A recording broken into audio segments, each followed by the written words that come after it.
Pues yo creo que ya. 8:05. Os silencio a todos.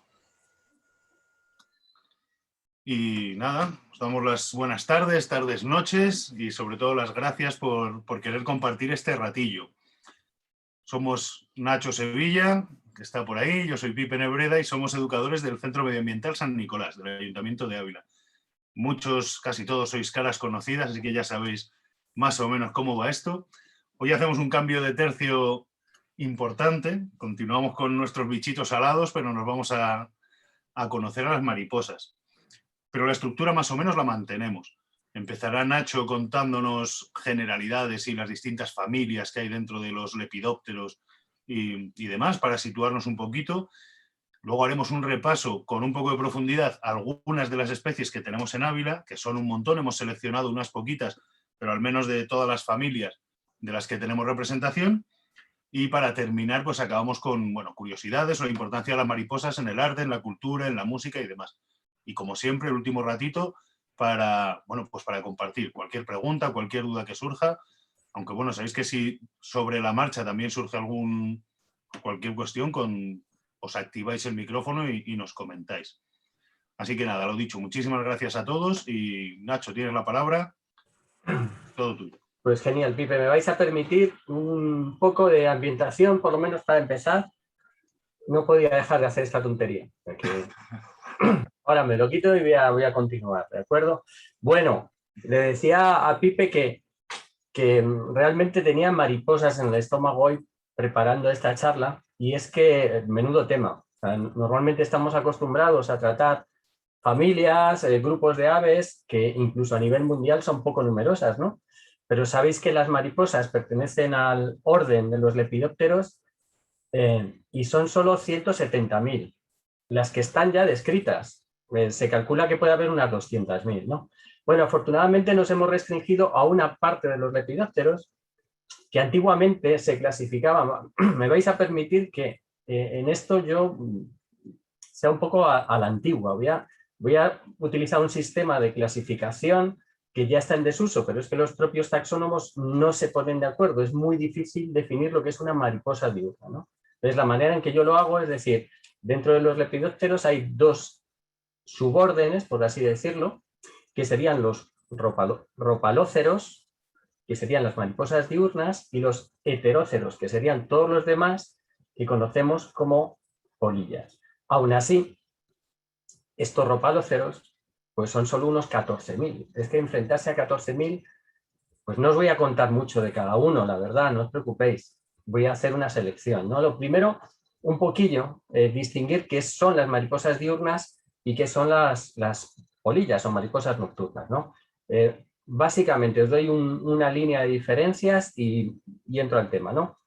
Las mariposas diurnas tienen las antenas que se llaman claviformes, es decir, que son alargadas y acaban como en una maza.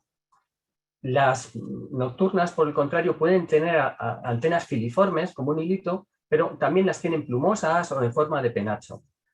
Sí que es cierto que hay algún grupo de mariposas nocturnas, como hay tantas, que tienen antenas similares, pero son poquitas. De acuerdo que las antenas es una diferencia. Otras son las alas. Ahí en las mariposas nocturnas existen dos mecanismos, fijaos en las polillas, que mantienen las alas de cada lado, es decir, la de arriba y la de abajo unidas, ¿no? Ya sea por un sistema que se llama el freno o frenulum, o por una pequeña lengüecilla o jugum, hace que las dos alas estén unidas. Entonces, cuando veis batir las alas a una polilla, las dos alas de un lado y las dos alas del otro lado se mueven simultáneamente porque van ancladas. Esto no ocurre con las mariposas diurnas, que no tienen ningún mecanismo de anclaje entre las dos alas y parece que mueven cada ala a un ritmo distinto. Esta es otra característica que es en general a todos, ¿no? Luego, la forma en que pupan para cambiar de estado, sabéis que tiene una metamorfosis compleja, pues en el caso de las mariposas diurnas la mayoría forman una crisálida aislada, que es así con el cuerpo duro, quitinoso, y sin embargo las nocturnas pues son las típicas que se envuelven en capullos de seda, el gusano de seda, por poneros un ejemplo, Bombird. Eso sería una diferenciación que se cumple en la mayoría de los casos, ¿no? Y luego, pues, como su nombre indica, las mariposas diurnas tienen actividad diurna, pero no todas. Ya veréis que hay un género que lo fastidia todo y nos lo complica. Y las mariposas nocturnas, pues prácticamente todas tienen actividad nocturna o crepuscular, pero sí que es cierto que hay mariposas nocturnas aquí en España, de la familia Geometridae, estas orugas que van así como midiendo a palmos por donde se desplazan, que también se le pueden ver de días. Y, ¿por qué no?, las gitanillas, el grupo de los cigénidos, que seguramente conocéis. Yo sé que hay varios expertos, varias expertas aquí en lepidópteros en la charla. Pues bueno, las gitanillas, las cigenas, son diurnas, ¿no? Pero son polillas. Última diferencia es que las mariposas diurnas, los ropalóceros, pueden descansar o descansan con las alas plegadas arriba por encima de la espalda, ¿no? Las juntan. Y sin embargo las polillas siempre las mantienen reposando sobre la espalda pero en horizontal, salvo otra vez los geométridos, que hay algunos de ellos que pueden hacerse pasar por mariposas diurnas. Estos serían más o menos la diferencia. Si nos metemos en las 14.000 especies de mariposas diurnas, pues van a estar divididas en solo 6 familias. También os diré, hay 14.000, pero es que de las mariposas diurnas, cualquiera, si traéis un extraterrestre y ve una mariposa, sea de la familia que sea, de cualquiera de esas 14.000, sabe que es una mariposa, porque todas se parecen. ¿Por qué os digo esto? Porque mamíferos hay 5.000, pero si traéis a un extraterrestre y le enseñáis una musaraña y una ballena, pues no podría decir que son mamíferos, ¿no? Quiero decir que el grupo de las mariposas es bastante homogéneo en el fondo. Y ya que me he enrollado mucho, voy a pasar a compartir imágenes.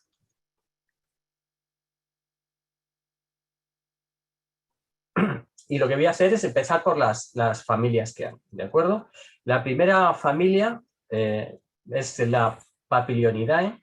No sé si estáis viendo. ¿Estamos viendo, Pipe? ¿Estás Sí, viendo? se ve bien, Nacho. Vale. Ahora lo tienes. Voy a hacer lo de siempre, que pauso y luego no salten las imágenes, ¿no? Okay. Y bueno, he cogido dos representantes de cada familia. En este caso, la que tenéis ahí es la mariposa, se llama la reina de Alexandra, ¿no? Ornithoptera alexandrae. Y es la mayor mariposa que existe. Bueno, viendo los datos me he quedado un poco flipado. Yo no he visto esta mariposa natural. Yo no sé si alguno habéis tenido suerte de verla. Es de Nueva Guinea. O sea que si habéis viajado por ahí, a lo mejor la habéis visto. Pero lo increíble es que las hembras, que es la que tenéis abajo, que es más marroncita, el macho es la que está arriba con otros colores más brillantes, pueden llegar a tener 31 centímetros de envergadura. Que eso ya me asusta. Pero es que pesa 12 gramos. Pesa lo mismo que 2 mosquiteros. Esto es enorme. Esto es un bichaco, ¿no? Yo no la he visto, pero bueno, pues si queréis ver una imagen de un macho en la mano, veis qué abdomen tan gordo y ese señor de Nueva Guinea, pues enseñándola. Y este es un machito que probablemente sea pequeño, ¿no? Cierto es que en la familia esta de los papiliónidos tenemos las mariposas más grandes también en Europa. Seguramente en Piqué luego os va a contar algo de eso. Otro papiliónido que me ha gustado, pues este se llama Papilio Ulises, o la mariposa Ulises, ¿no? Me parece muy interesante porque es una mariposa que es el emblema de la zona de Queensland, en Australia, ¿no? Tiene 14 centímetros, es la mitad que la otra, pero sería una de las mariposas, o sería la más grande que tendríamos aquí en Europa. Y los machos y la hembra, por esta parte, se parecen bastante, por el anverso, y tanto es así que los machos parece ser que en la época de celo persiguen cualquier cosa que sea azul, confundiéndola con una hembra, ¿no? Por la parte trasera, como veis que hay un haz y un embés, por decirlo de una manera, o la parte delantera y la inferior, superior e inferior. Esta sería la parte inferior. Esto sería un macho porque tiene estas marquitas azules ahí que le diferencian de las hembras, pero veis que es absolutamente críptica, ¿no? Tiene unos colores muy brillantes por un lado, pero cuando pliega las alas, esto es común en muchas mariposas, pues casi no se la ve, ¿no? Vamos a pasar de familia y nos vamos a la familia Pieridae. Pieridae son las mariposas que nosotros llamamos las blancas, las limoneras. Generalmente esta familia, la mayoría son blancas y anaranjadas, ¿no? Pero bueno, he encontrado algunas como esta, que es, el nombre científico es Delias arpalice, que la llaman la blanca imperial. Y viendo esto, diréis, ¿por qué la blanca imperial? Porque mira, estábamos viendo la parte de abajo, cuando abre las alas, por arriba es una mariposa muy parecida a nuestra blanquita de Aragón, pero con las alas cerradas tiene esos maravillosos colores, ¿no? Tanto en machos como en hembras, prácticamente no hay dimorfismo. Es una mariposa de tamaño mediano, hasta 7 centímetros de longitud, y vive en Australia y normalmente se le encuentra en bosques de eucaliptos, ¿no? Seguimos, el siguiente piérido sería esta, que se parece a nuestra mariposa aurora, de acuerdo, la Antocaris carramimes, pero en este caso esta se llama Evomora glaucocipe. Bueno, no sé si voy a seguir con los nombres científicos porque es que yo creo que hasta los pronuncio fatal. Os voy a decir el nombre vulgar de esta, que la llaman la gran aurora. Yo os dije que se parece a nuestra aurora, pues esta es la gran aurora, ¿no? Vive en el sureste asiático y es curioso, pero es una mariposa que presenta toxicidad en las alas. Es decir, que si un bicho la ataca y pica en las alas, rápidamente la rechazará porque le produce una reacción tóxica. Además, tiene un tóxico que es similar al del caracol cono, que yo tengo oído que es uno de los tóxicos más potentes en la naturaleza, ¿no? Lo va indicando. Tiene una coloración, ya lo repetiré luego, aposemática. Está avisando de que tiene veneno, ¿no? Aquí también la podéis ver en otra pose.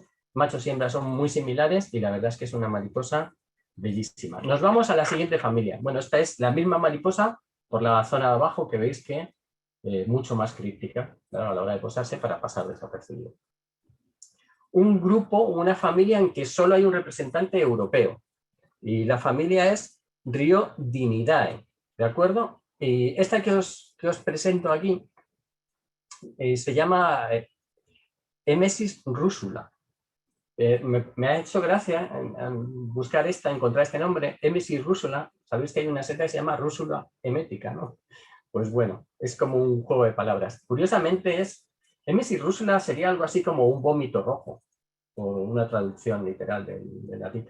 Es que es la única que es rojiza dentro de la familia, porque la mayoría de esta familia, aquí veis una foto más bonita de Emesis rusula, la mayoría de esta familia son de colores metálicos o metalizados, ¿no? El nombre con el que se conoce como acróbata rojiza, un nombre muy bonito, y estas mariposas o casi toda la familia están en lo que se llaman los neotrópicos, zonas neotropicales, zona central de América, un poquito el norte de Sudamérica, la zona de Oceanía, esos son los neotrópicos. Pues esta se distribuye por ahí, ¿no? Tiene unos 47 milímetros y es una mariposa muy popular en Argentina porque se alimenta de la hierba mate. O sea, lo deben tener hasta manía, ¿no? Porque si les quita... Bueno.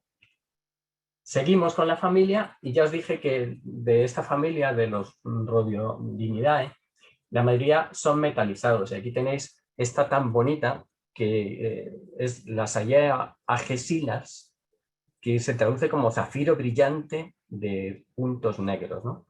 Está igual que la otra entre el centro y el norte de Sudamérica, tiene unos 30 milímetros, fue descubierta a principios del siglo XIX, como muchísimas de las mariposas. Era una época en que se hacían muchas expediciones y la mayoría están nombradas en esa época. Y aquí la veis también lo bonita que es, ¿no?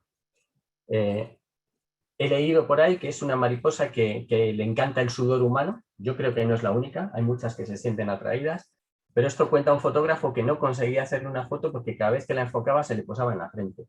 Bueno, pues debe ser típico en esa zona que estés muy sudado y que el bicho pues no pose o pose demasiado bien. Vamos a pasar de familia. Una familia que tenemos muy bien representada en España, en Europa, son los licénidos, Licenidae, la familia, Licaenidae, ¿no? Son las mariposas más pequeñitas, ¿no? Este es el grupo de mariposas más pequeñitas, pero son muy curiosas. A diferencia de los otros grupos, que todas las larvas son fitófagas, en el caso de Licenidae hay larvas que se alimentan de insectos, son entomófagas. Y algunas se alimentan de pupas de hormigas, otras se alimentan de pulgones, lo que son las larvas, las oruguillas. ¿De acuerdo? Incluso tienen una relación curiosa con las hormigas. Algunas, yo me imagino, cuando preparamos esto nunca le comento a Pipe, ¿tú qué vas a contar? Lo mismo te estoy fastidiando algo, Pipe. ¿no? Pero esta relación insana que tienen las pupas de las mariposas licénidas, algunas de ellas con las hormigas, es curioso porque segregan, tienen unas glándulas en la parte posterior, en el abdomen, que segregan una droga, lo voy a decir así claramente, que les encanta a las hormigas, y a cambio las hormigas le chupan la droga de la espalda y la protegen. Es decir, que esta puede vivir tranquilamente en muchos sitios porque tiene una escolta de hormigas que van a chuparle la droga de la espalda y que la van a proteger de los depredadores. ¿De acuerdo? Bueno, pues esta es Evenis coronata, que se traduce como mariposa, alas de telaraña quetzal, menudo nombre más largo y más bonito. Y bueno, por el nombre que os he dicho, pues imaginaréis que está en las selvas estas de Centro y América y del norte de Sudamérica, ¿no? Suele pasar esto. Aquí tenéis machos y hembras, anverso y el reverso, es decir, la parte de arriba. Esta de arriba sería una hembra, esta de abajo un macho, que se diferencia por esos ocelos rojos, pero veis que por la parte inferior son muy diferentes, iguales entre sí, pero muy diferentes a la parte superior. La verdad es que es un bicho que me ha parecido preciosísimo. Este es otro de los licénidos, Spindacis vulcanus, y se conoce como línea plateada común. Vive en las mismas zonas que viven los tigres en la India. No sé si tendrá un color convergente, una evolución convergente en el color, pero la verdad es que me parece muy curiosa. Esta mariposa tigrada, como todos los licénidos, es pequeña, entre 26 y 34 milímetros de envergadura, ¿no? Y al contrario que otros licénidos, esta la larva sí que es fitófaga, es decir, que tiene una planta nutricia y se alimenta de ella, ¿no? Vamos a continuar. Esta sería la misma mariposa vista por la parte superior, para que veáis la diferencia. Si le doy antes, parte inferior, parte superior. Bueno, algo común. Vamos a una familia muy rara, que realmente hay todavía taxónomos que no saben si incluirla dentro de lo que es el grupo de las mariposas diurnas, si meterlas en el de las mariposas nocturnas, pues si simplemente hacer con ellas un orden aparte. ¿De acuerdo? De momento es una familia y se conoce como familia Idilidae. Son mariposas muy poco conocidas.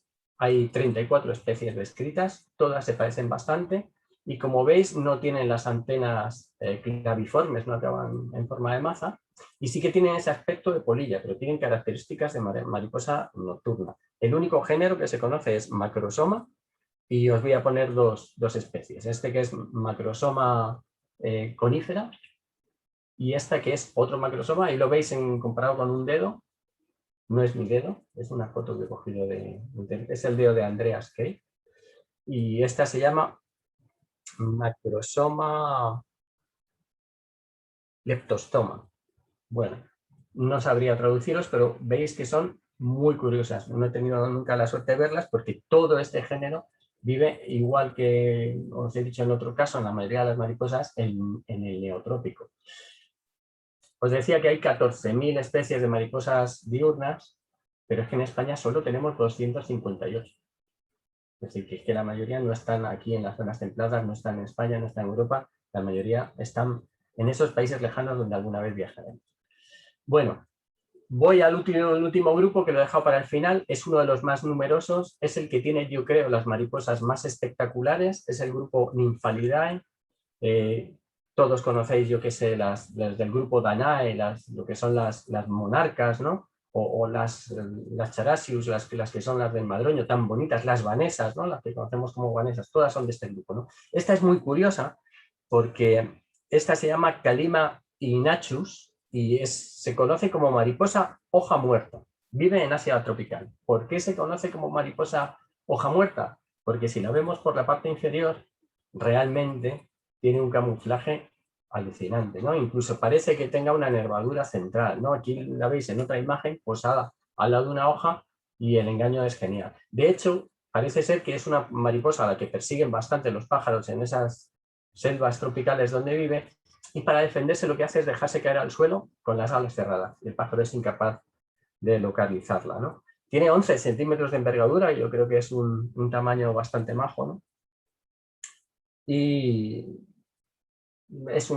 como todas las del grupo, tienes una larva fitófaga, es decir, que Se alimentan de una o varias plantas nutricias. Parece ser que en este caso tiene un amplio grupo de plantas donde la larva se puede alimentar, ¿no? Casi para acabar, otro de los ninfálidos, en este caso esta mariposa se llama Greta Otto, ese es el nombre científico, no es nombre y apellido, y también se conoce como mariposa de cristal. La verdad es que está claro por qué no, me parece alucinante. Es una mariposa preciosa, unos 6 centímetros de longitud, vive en América Central y poco más como curiosidad. Es una de estas mariposas, y esto ocurre, aquí tenéis otra foto, no, tenéis, luego la busco, otra foto, es mariposa de largas migraciones, como hacen algunas vanesas, como hace también la mariposa monarca, este bicho. Y además, curiosamente, los machos se reúnen en terrenos, en zonas, en leks, es un término que se utiliza para los pájaros también, para hacer exhibiciones y atraer a las hembras, ¿no? Se me ha colado aquí el sello de la Calina Inachus esta, ¿de acuerdo? Pero aquí tenéis otra foto de la preciosa Greta Otto, o mariposa de cristal, pues de la... Vale, para acabar con este sector os diré que ocurre una cosa, esto seguramente lo habéis oído, que es lo que llamamos mimetismo watesiano, un concepto que explicar. Mimetismo watesiano es aquellas especies que imitan a otras para sacar beneficio de esa imitación. Normalmente son especies que no son tóxicas imitando a otras tóxicas. Y aquí tenéis una lámina encontrada donde hay parejas de especies, donde la superior es una especie que realmente es tóxica y la inferior, que es una especie de otra familia, ni siquiera es de la misma familia. Veis cómo se parecen muchísimo en diseño y color, sin que una sea tóxica, pero sí que aprovecha de su parecido a la anterior, ¿no? Y entre medias se me ha colado una mariposa de plata, que no sé qué hace ahí, pero bueno, con esto acabo este repaso. La verdad es que es para pasar horas y horas y horas mirando fotos de mariposas. Me ha costado muchísimo solo quedarme con estas. Le paso la palabra a Pete. Gracias, Nacho. Pues sí, la verdad es que es un... Un flipe. Es un mundo... No sé si me oyes, ¿me oís? Sí, sí. Pues lo mismo que decía, aquí a pequeña escala, ya que partimos desde Ávila, pues nos ha tocado hacer selección. Pero, y una selección muy cortita, un representante o un par de ellos de las 5 familias que tenemos aquí. Antes hablaba Nacho de las 200, casi 260 especies que tenemos en España. En Ávila tenemos 135 de mariposas diurnas, o sea que es una barbaridad. Y hoy vamos a hablar de 2, 4, 6, 8. O sea, bueno, es una pincelada, pero bueno, para entretenernos un poco.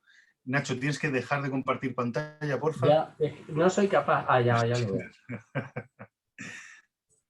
Ya. Ahí estás. Me ha costado. Vale, y me toca compartir a mí. Creo que estamos. Estáis viendo el PowerPoint, ¿no? Ahora sí. No he puesto ninguna de estas, ¿eh? Me he saltado los espéridos. Pues es con los que vamos a empezar. Con los hespéridos, que es una familia numerosa, con unas características lógicamente muy afines, y de hecho vais a ver que los dos que hemos seleccionado, aunque son de géneros distintos, se parecen bastante. Esta primera que tenemos es el sertorio, la Espialia sertorius. Es de las pequeñitas, mide más o menos 2 centímetros, 2 centímetros y medio de envergadura, ¿vale? Y bueno, pues ahí podéis ir viendo, a ver un segundo, aquí. En la descripción siempre, o sea, un poco el patrón que vamos a seguir es una descripción física, una descripción morfológica, ¿vale? En la que hablaremos un poco de la envergadura, del tamaño, de las principales características de las alas, tanto por el anverso como por el reverso, que ya veremos que son muy, muy distintas, y en el caso de alguna que tenga dimorfismo sexual, pues lo hacemos, pues lo comentamos también. La parte de biología, que es la más interesante, yo creo, cómo realizan la puesta, las orugas, cómo va evolucionando y demás, plantas nutricias, bueno, periodo de vuelo, distribución y hábitat, y en algún caso tema de curiosidades. Y empezamos por esta, por el sertorio, que parece bastante discretita. Como veis, la parte del anverso, la parte superior, no hay dimorfismo prácticamente, la parte superior es de ese color marrón oscuro, marrón grisáceo, con esas manchas blancas que aparecen de modo transversal, Y luego las fimbrias, no sé si veis la punta del ratón, vamos a meter algunos términos un poco raros, esta pequeña parte del borde de las alas, que se llama así, pues es ajedrezada, que es muy característico también. Pero si nos fijamos en el reverso, pues nos parece un bicho un poquito distinto. Ahí la tonalidad pasa a ese color amarillo más o menos cremoso, que en algún caso puede llegar al rojizo, y también con esas manchas transversales blancas. ¿Vale? Es bastante distinto, y luego sobre todo ahí lo veis posando la florecita, el tamaño que tiene. Estamos hablando de 2 centímetros de envergadura.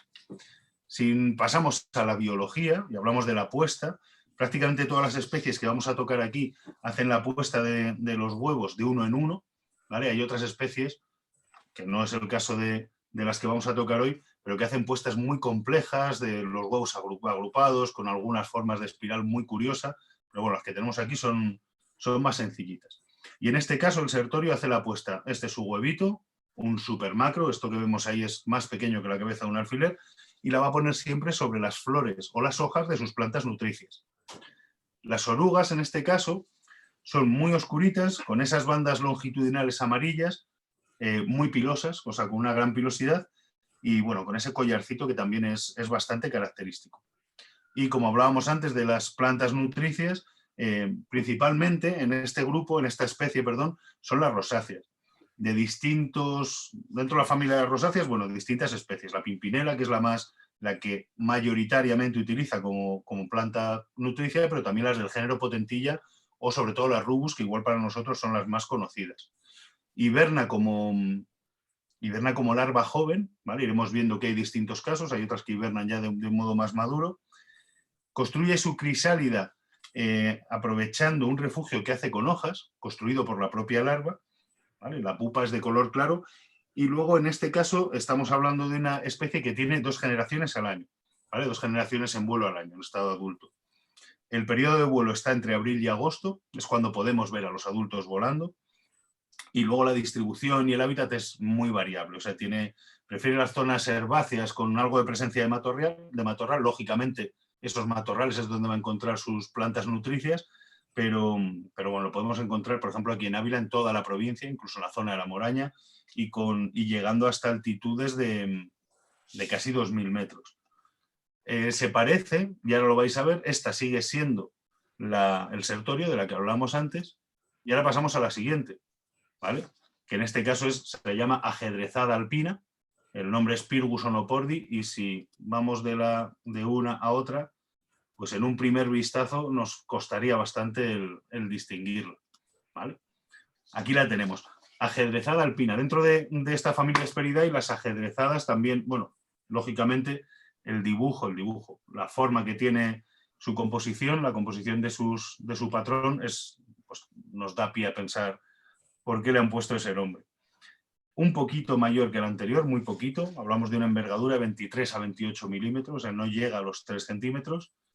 El anverso, la parte que estamos viendo ahora, ya tiene una tonalidad, ese marrón un poco más achocolatado, con zonas un poquito más oscuras, también con las manchas blancas, más o menos dispersas, y la parte esta hebrosa que tiene ahí en la parte marginal, pues también ajedrezada, alternando ahí ese patrón blanco y negro.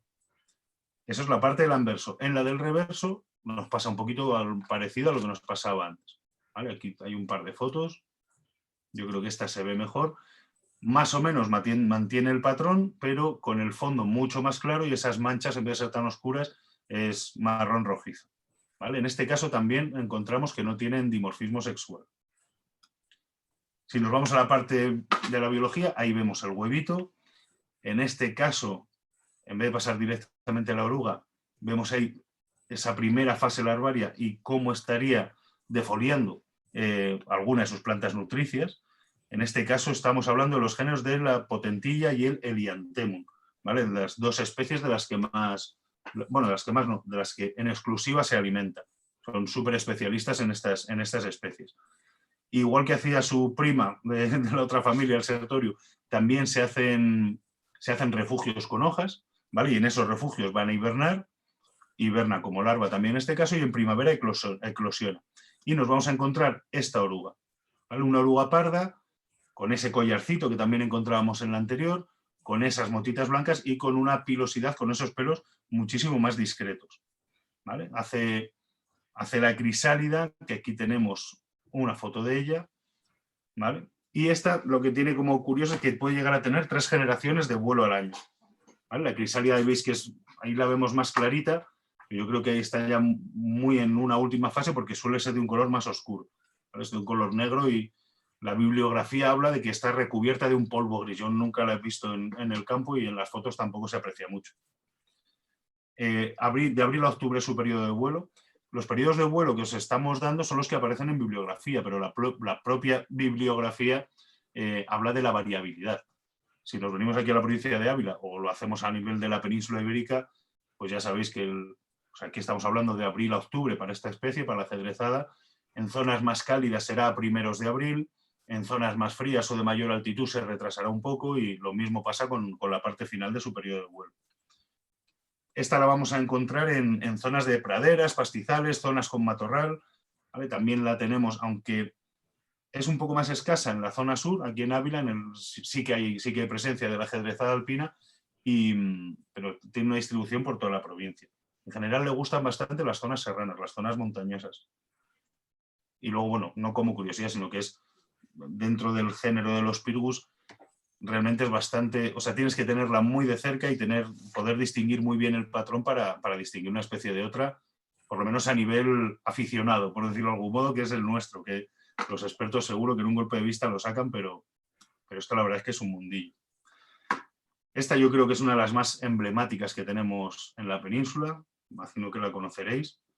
Hemos cambiado de familia, nos vamos a la Papilionidae y estamos hablando de la mariposa arlequín, la Cerinthia rumina, que además da el nombre, yo creo que a la mayor asociación entomológica y de conservación de mariposas que tenemos aquí en España.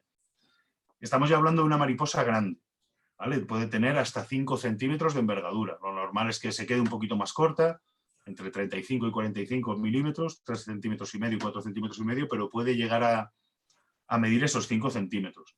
En el anverso, la parte que tenemos ahí visible, bueno, ya veis, el dibujo es espectacular. Sobre ese fondo amarillo presenta esas manchas negras y rojas, más abundantes las negras, pero con esa forma de mosaico. En los bordes externos encontramos que ya tiene esa forma aserrada, que además en la parte de las alas posteriores ya no solo es que tenga el dibujo, sino que el propio contorno de la parte marginal del ala adquiere esa forma.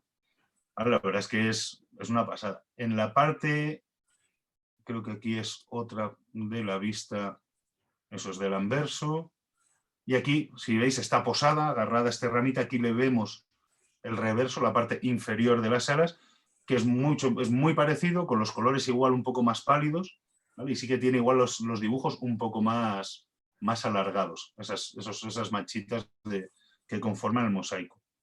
De esta especie hay 2 formas, o hay una forma específica que se llama la forma Cantaneri, que casi siempre son las hembras. Al final es una forma de distinguir como distintos patrones de coloración, ¿vale? Y ahí ese amarillo pasa a ser más anaranjado. Aquí la vemos muy pálida. Aquí tenemos otro ejemplo, pero también yo creo que esto es más cuestión de la foto, que está como muy quemada.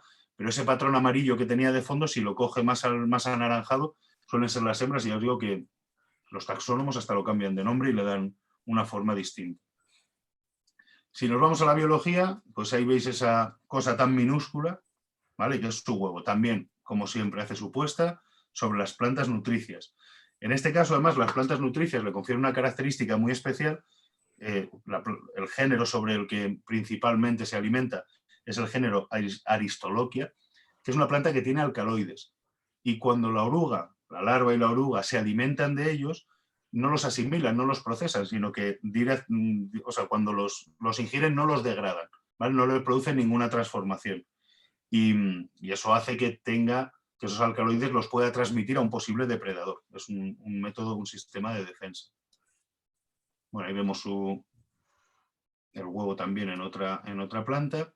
Y aquí vemos a la oruga ya en una de las primeras fases, ¿vale? Todavía pequeñita, es de color así pardo clarito, se va oscureciendo un poco, se hace más grisácea cuando va creciendo, tiene esa especie de filas de espinas o de falsas espinas coronadas por pelitos, ¿vale? Y la vemos un poquito mejor, boca abajo y boca arriba.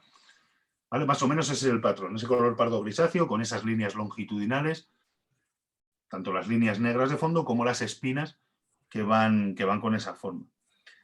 La crisálida la suelen hacer colgando de la planta nutricia, aquí tenemos una foto, o bien colgando de rocas que estén alrededor. En este caso, hibernan como pupa y pueden estar hasta 2 años hibernando. O sea, si no encuentran condiciones adecuadas en primavera o no se dan las características apropiadas, puede pasar un periodo, un año más, una estación, vamos, todo un año, pero la estación de primavera, que es cuando deberían eclosionar, puede mantenerse en esa fase hibernando y esperar a la primavera siguiente para eclosionar. ¿Vale? Y en este caso las arlequín son mariposas de una sola generación al año. De marzo a junio es cuando están volando, también con el comienzo acorde a las condiciones meteorológicas. La distribución es súper amplia, ¿vale? Desde laderas, zonas de cerros, de pastos, hasta los 1.600 metros de altitud es lo que nos dicen los libros que puede llegar. Hemos pasado de una muy conocida a otra, yo creo que es súper conocida. Mantenemos la familia, seguimos estando en la familia de las Papilionidae, y en este caso estamos hablando de la macaón, la Papilio macaón. También una mariposa grande, puede llegar hasta los 8 centímetros. ¿Vale? Yo creo que es de la mayor envergadura a las que tenemos en esta zona, en la provincia de Ávila. Si no es la mayor, será la segunda mayor. Yo creo que auténticamente inconfundible por sus características morfológicas. Tiene ese fondo de color amarillo pálido, le van cruzando esos nerviecitos negros que conforman esa especie de paneles o de ventanitas. Los bordes marginales presentan ese patrón tan chulo de esas semiesferas, pues semicírculos, por decirlo de algún modo, y ya en la parte de las alas inferiores coge esa conformación un poquito aserrada hasta llegar a esas dos colas, esos dos flecos que la hacen tan característica y tan indistinguible. Fácilmente distinguible. Y luego, bueno, en la parte inferior más o menos el patrón se repite, ¿vale? De una forma un poquito más pálida, y una característica también súper chula, que esta foto la verdad es que es muy, muy bonita, bueno, esos dos ocelos naranjas que tiene ahí, bueno, pues en la zona terminal de las alas. No hay apenas dimorfismo sexual, sí que las hembras son un poquito mayores que los machos, pero a nivel del patrón de coloración son los mismos. Si nos vamos a la puesta, lo mismo, ponen los huevos de uno en uno, también sobre plantas nutricias, que en este caso las principales son las umbelíferas y las rutáceas. Le gusta muchísimo el hinojo, que es una planta muy, muy conocida y está muy, muy vinculada a ella. Y vamos a ir viendo, bueno, pues distintas fases. Esta sería una de las primeras fases, pero cuando ya va creciendo es una oruga que también es muy conocida, ¿vale? Es muy, muy vistosa.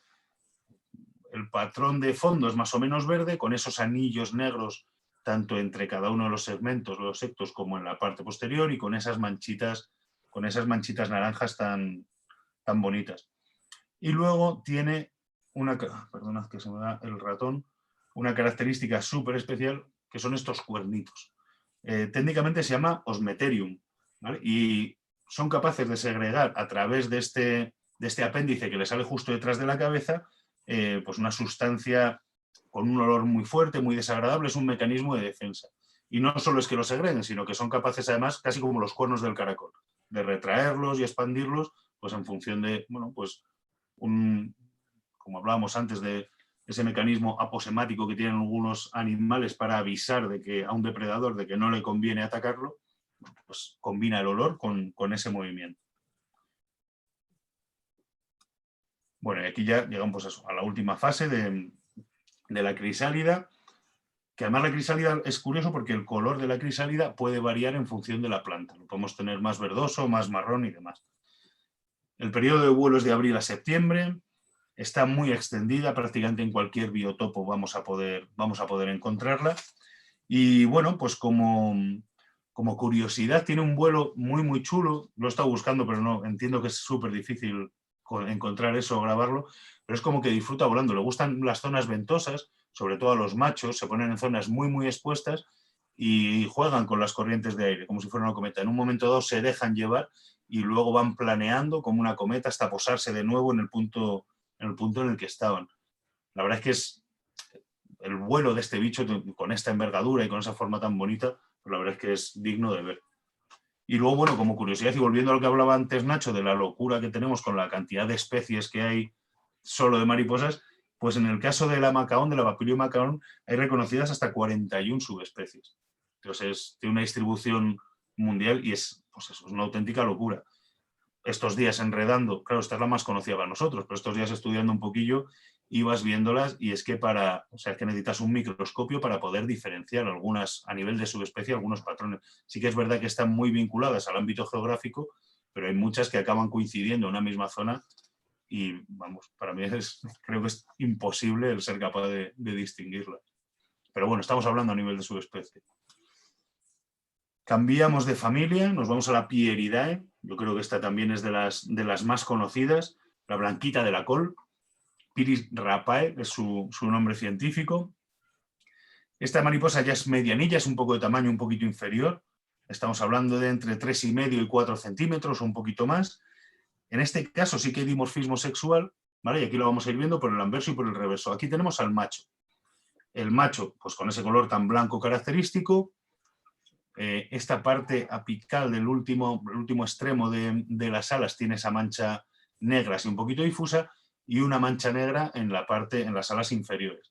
Si nos vamos a la hembra, presenta dos manchas negras, ¿vale? Muy visibles, y esta parte un poco más distorsionada, esa parte del extremo.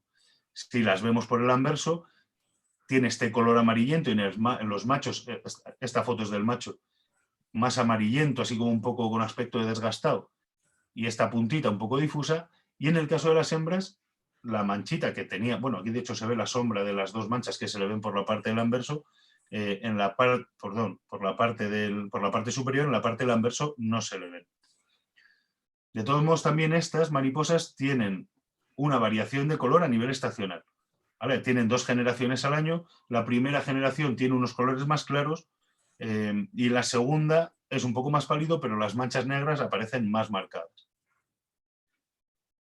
Nos vamos ahora con el huevito para hablar de la parte de biología. La puesta también es aislada, la suele hacer en el reverso de las hojas de la planta nutricia para que esté menos expuesta.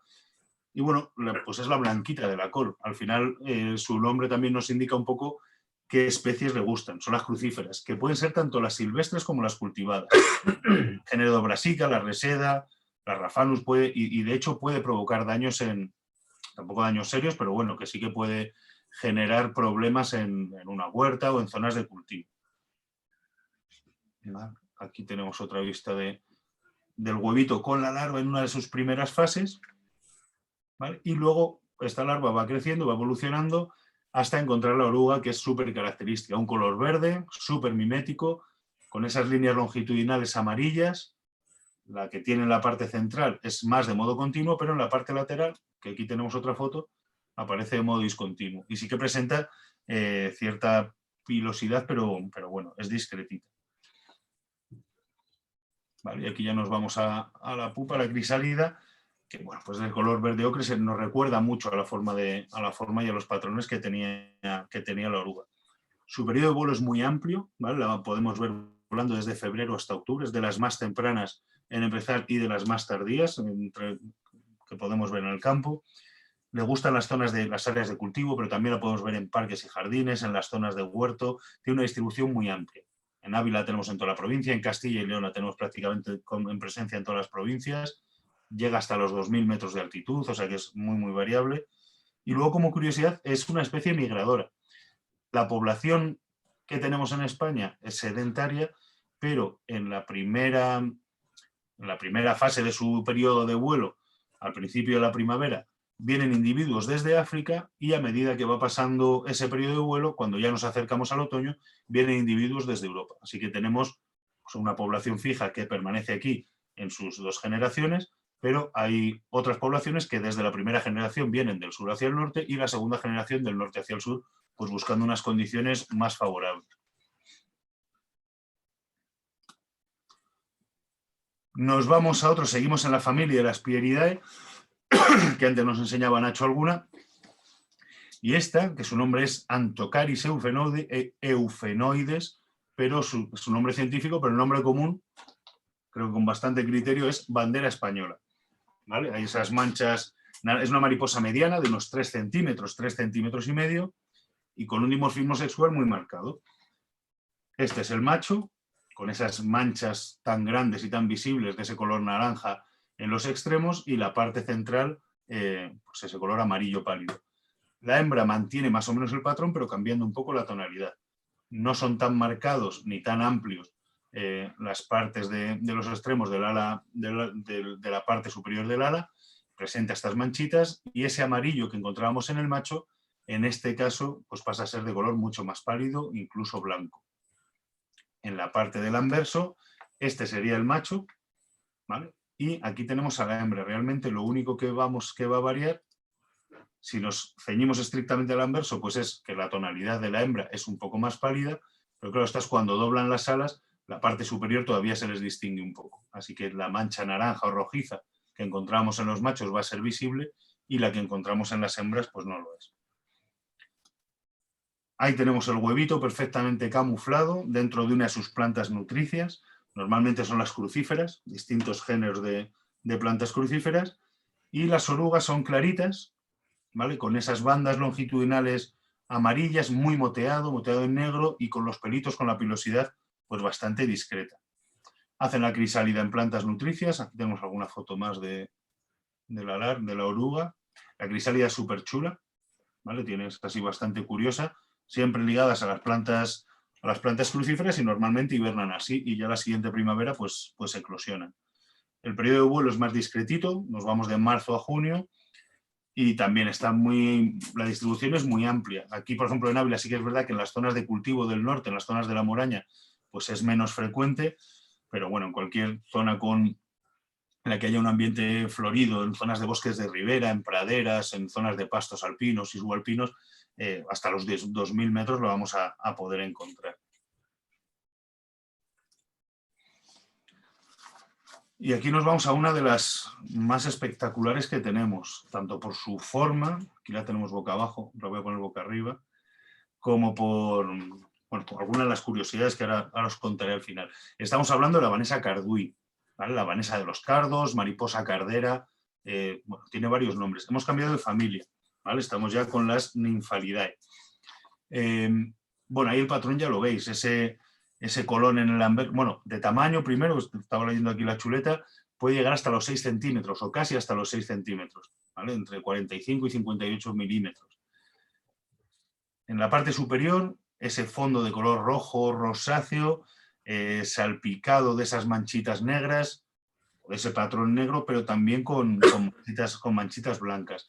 El ápice de las alas anteriores es esta zona, que es mucho más oscura, y aquí aparece salpicado de blanco, ¿vale? Las manchas son oscuras y son irregulares. Y luego en la zona postdiscal, esta zona de aquí, aparecen estos puntitos también negros que son muy característicos en toda esta zona del borde submarginal de las alas inferiores, ¿vale? Es un patrón, la verdad es que muy, muy chulo y muy reconocible.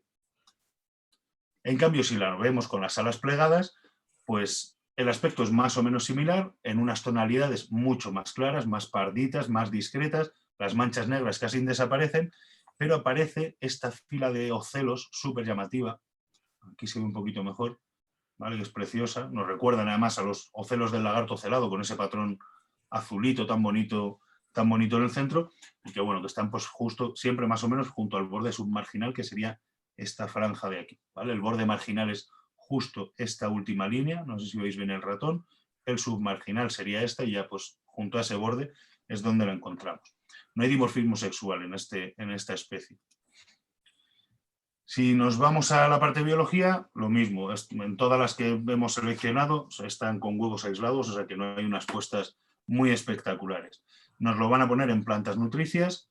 Estamos hablando de la Vanessa de los cardos, la Vanessa cardui, o sea que sus plantas nutricias, lógicamente, evidentemente, son distintas especies de cardos, del género Cardus, pero bueno, también incluso malvas, urticas, cinaras, especies de distintos géneros también le van a servir como fuente de alimento. ¿Vale? Y tenemos a la oruga en una de esas primeras fases. Y la oruga, bueno, es bastante polimorfa, o sea, no tiene un patrón muy, muy claro, o sea, no siempre es del mismo modo, pero sí que sigue más o menos ese patrón.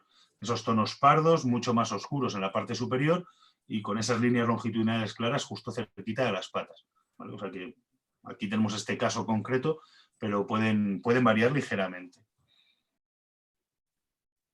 Bueno, ahí la tenemos en una pupa donde pueden hibernar, pero también pueden hibernar en grietas o en pequeñas oquedades. La Vanessa Cardui tiene varias generaciones al año. Su periodo de vuelo está entre abril y octubre, ¿vale? Y la distribución es muy amplia. O sea, casi en cualquier tipo de hábitat donde tenga posibilidad de alimentarse hasta los 2.600 metros de altitud, la vamos a poder encontrar. Pero lo más curioso de este villejo, de la Vanessa Cardui, es su capacidad migratoria. En un año pueden llegar a desplazarse 12.000 kilómetros. 12.000. No se sabía no se sabía hasta hace unos poquitos años. Se conocía que hacían un ciclo migratorio desde Europa hasta África, hasta la zona central de África. ¿Vale? Aquí lo vemos en uno de estos estudios, las zonas de distribución. Hace unos años, además fueron científicos españoles del CSIC, iniciaron una investigación que es súper curiosa, a mí por lo menos me lo ha resultado al leerlo, porque le tenían un poco perdida la pista. Hacían este viaje migratorio desde la zona europea hasta la zona del África subsahariana y no sabían qué pasaba allí. Entonces, a través de un estudio de isótopos de las escamas que tienen en las alas, les permitían hacer un seguimiento, ¿vale?, de todo el recorrido que habían hecho en base a las plantas de las que se habían alimentado y también eso combinándolo con la edad. Entonces, lo que sí que vieron es que en un ciclo anual, aunque sea en 2 generaciones, hacen el recorrido tanto de ida como de vuelta. Es decir, de la zona europea a la África subsahariana y vuelta otra vez en un solo ciclo. Entonces, claro, esto la convierte en la mariposa migradora que más distancia recorre. La mariposa monarca de México o de América, que recorre prácticamente América de norte a sur, igual es la más conocida, pero es que aquí tenemos a una que es menos conocida o menos estudiada, pero vamos, que le ha batido el récord. Ya os digo, más de 12.000 kilómetros al año, y este estudio es de 2018, o sea que es bastante reciente. Así que tenemos aquí una auténtica recordman entre nosotros. Y luego que es una mariposa que es relativamente fáciles de ver y fáciles de reconocer.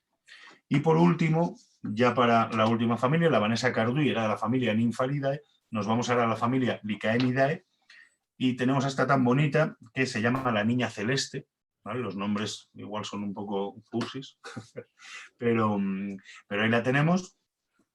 Y bueno, en este caso hay cierto dimorfismo, ¿vale? Es una mariposa mediana pequeña, 26-32 milímetros, ¿vale? Un poquito más de 3 centímetros. En el caso de los machos, las alas por el anverso, por la parte superior, es de un color azul brillante, violáceo, con las fimbrias con esta parte última blanquita y ligeramente ajedrezada. Le aparecen esas manchitas negras, manchitas blancas, alternando blancas y negras. ¿Vale? Aquí tenemos otra foto del macho, igual no tan brillante. Yo creo que sí que tiene un aspecto más intenso, cuando la vemos en el campo, más la primera foto que esta segunda. Y las hembras pues parecen una cosa distinta, ¿vale? Más marroncito, con esta zona aquí submarginal de las alas inferiores, con estas pequeñas semilunas de color anaranjado y las fimbrias con el mismo patrón que tenían los machos. En la parte del anverso, aquí tenemos a un macho, a pesar de esa coloración azul tan impresionante que veíamos por la parte superior, la parte inferior es así, que es muy parecida a la de las hembras. ¿Vale? Si os fijáis, en la parte del anverso, en la parte del reverso, perdón, la parte inferior, el macho y la hembra son muy parecidos. A nivel biológico, bueno, aquí tenemos el huevo y tenemos aquí unas circunstancias que antes nos comentaba Nacho, que se llaman, bueno, la evolución del huevo también, como siempre, lo ponen las plantas nutricias, por hacer alusión a todo. Tiene una planta, una leguminosa a la que accede mucho, se llama, es la hierba de herradura, Hippocrepis comunata. Y luego las orugas, bueno, pues presentan este aspecto. Y estas tienen la estrategia, esa mirmecofilia que hablaba Nacho antes, esa simbiosis con las hormigas, que aquí, aunque no es esa oruga, yo creo que esto es más un dibujo, pero es todo lo que encontraron. No he sido capaz de encontrar fotos de la niña celeste con las hormigas, pero sí que las orugas generan esa sustancia, ese néctar que a las hormigas les vuelve locas, y las hormigas lo que hacen es ofrecerles protección. Pasa algo parecido como a los pulgones. Las pastorean, les permiten estar alimentándose de las hojas y defendiéndoles de ataques de cualquier otro o de algún posible depredador.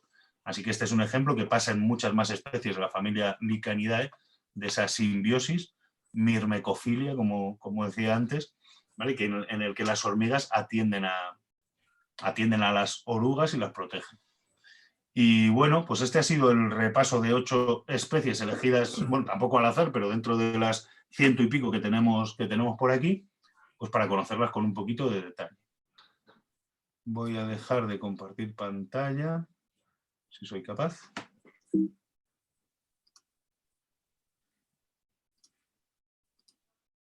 Vale. Y eso es. Ya le devuelvo la palabra a Nacho para darle ya el último repasito a la importancia que tienen las mariposas en la cultura, en la música, curiosidades y demás. Así que todo tuyo, Nacho. Vale, pues pasamos ya a esta parte totalmente científica y caprichosa que escojo yo a mi libre albedrío.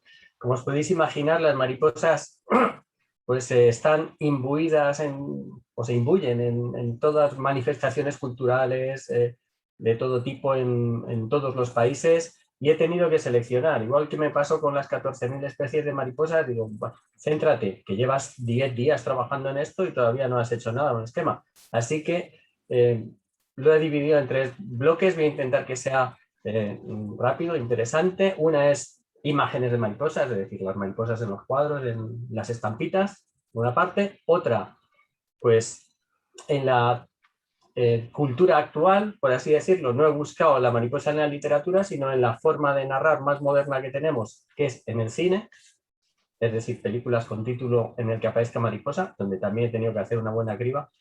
Y por último me iré a la música. Acabaremos con la música y esas recomendaciones musicales que ya os aviso que al final os va a encantar, sobre todo algunos de los que estáis aquí, ¿no? Entonces, bueno, voy a compartir pantalla.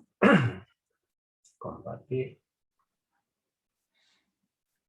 Y vamos a, pues esto de las estampitas, ¿no? Bueno, comentaros. A ver si quiere abrirse.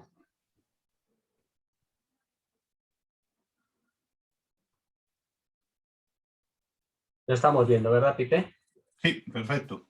Bueno, como os decía, en la cultura clásica, en la cultura mesopotámica, en Egipto, hay muchas historias de mariposas. La mariposa siempre se ha visto como una representación del alma o de esa parte del ser humano que no es tangible, dependiendo cómo lo queréis llamar. Y bueno, pues, por ejemplo, la diosa del alma, por así decirlo, en la mitología griega, era Psique. Y Psique era representada como una joven hermosísima, la más guapa de su familia, con alas de mariposa.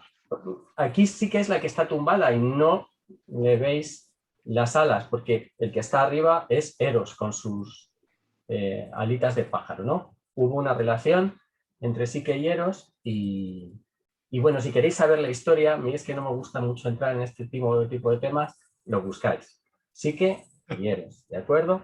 No voy a avanzar mucho más. Sí que hay un retrato moderno de Psique, este ya más romántico totalmente, ¿no? Como veis ahí, esa representación y esas alitas de mariposa tan bonitas en la espalda.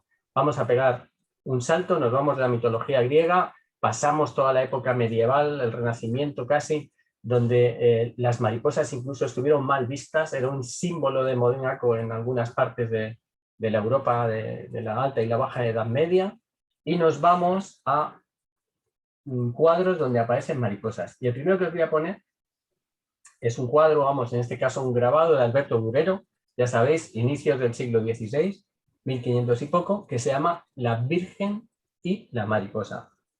Me ha costado un montón encontrar una mariposa aquí. De hecho, creo que no hay una mariposa, pero el cuadro se llama así. Si os fijáis en la parte de abajo, no sé si veis el ratoncillo, a la derecha hay un insecto que está posado en el suelo, que tiene antenitas y tiene unas alas. A mí no me parece una mariposa.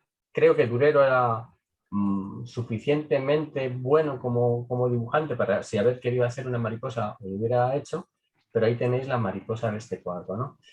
Nos vamos a pegar un salto, nos vamos al siglo XVII, y es la época en que se ponen de moda lo que se llaman naturalezas muertas o bodegones, sobre todo en la escuela flamenca, ¿no?